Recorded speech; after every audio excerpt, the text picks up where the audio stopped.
নমস্কার। আমি আপনাদের আজকে সারাদিনে কী করলাম আজকে ডেইলি ব্লগে দেখানোর চেষ্টা করছি। তো সকালবেলা ঘুম থেকে উঠে আমি জামা পরে নিয়ে চলে গেলাম একটু বাজারের দিকে। বাজারে গিয়ে দেখি কাতলা মাছ 200 টাকা কিলো। তো আমার মাছটা ছিল 400 গ্রামের মতো, আমার কাছে নিল 80 টাকা।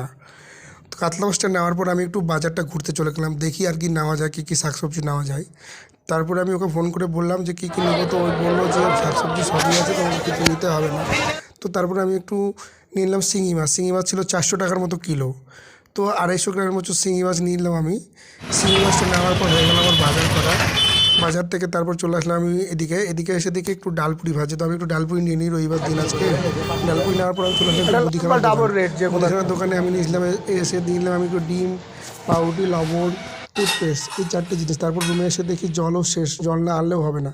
তারপর আমি হুড় হুড় করে বেরিয়ে গেলাম বাইক নিয়ে জল আনতে, কারণ জল ছাড়া তো আমাদের একদিনও চলে না, আপনারাও জানেন।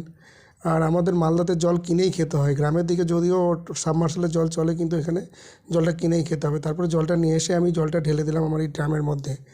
জল ঢালার পর আমি চলে গেলাম বাথরুমে স্নান করতে।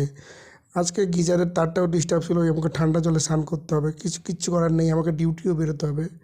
তো এই ঠান্ডা জলে নিরুপায় হয়ে আমি এই ঠান্ডা জলে স্নান করে নিলাম। স্নান করার পর আমি হয়ে গেলাম রেডি।